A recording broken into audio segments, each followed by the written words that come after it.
This is Business on NC Continental Prime. I'm Tolulokwe Adileru Balogun. We start in East Africa, where Kenya's monthly coffee earnings have risen to a record 5.6 billion Kenyan shillings in December, as the country reaped from the frost that destroyed the crop in Brazil and the civil wars in Ethiopia, reducing supplies on the world market.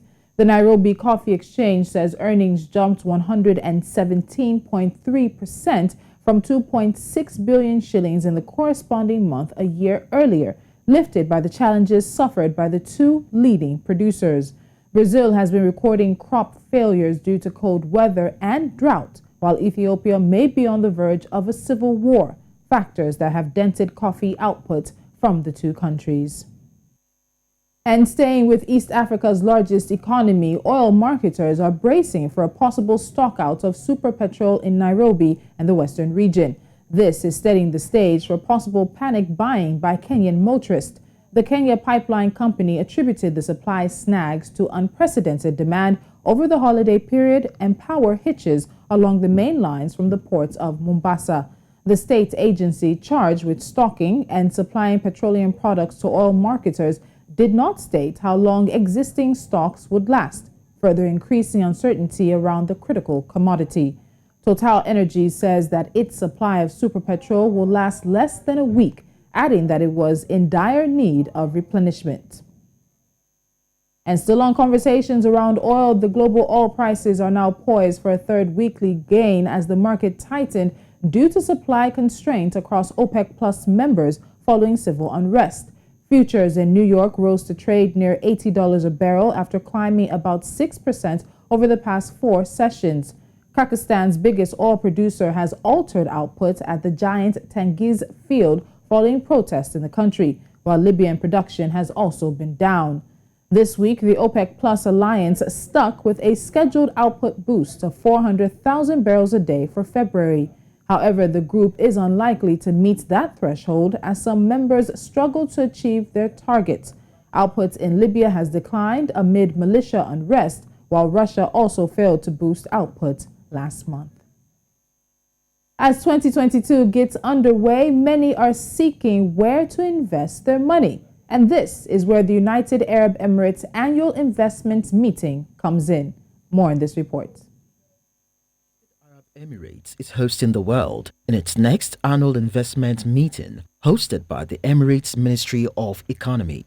The 2-week event with the theme Investments in Sustainable Innovation for a Thriving Future will focus mainly on endorsing and boosting investments towards sustainability and innovation through key activities under the FDI pillar. According to His Excellency Dr. Thani bin Ahmed Al Zayudi, the event has played a crucial role in bringing in foreign investments to the UAE for the past 10 years.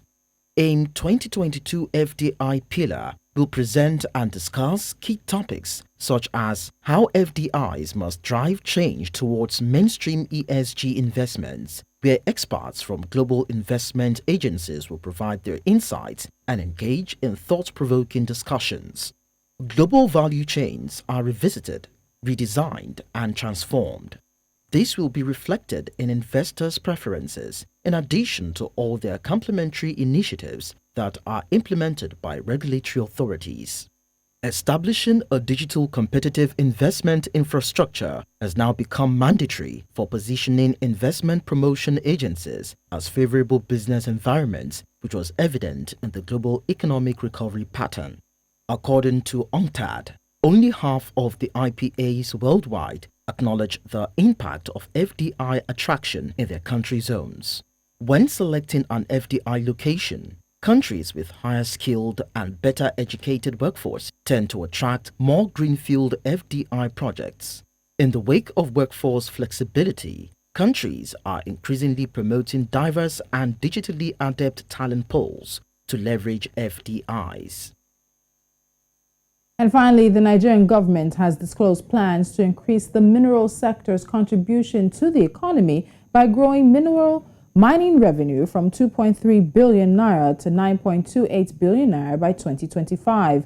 Figures contained in the National Development Plan showed that the mining sector is currently generating around 2.3 billion naira. The new target implies that the federal government intends to increase the sector's revenue by 308% in just 4 years. In the development plan, the government said that part of its 2025 vision is to foster an investment-friendly minerals sector that is well managed with a transparent collection of revenues and good governance, adding that the sector could improve rural livelihoods and stimulate job creation while promoting inclusive economic growth. And that's the business we have for you right here on NC Continental Prime. I'm Tolulokwe Adelere Balogun. There's more after this.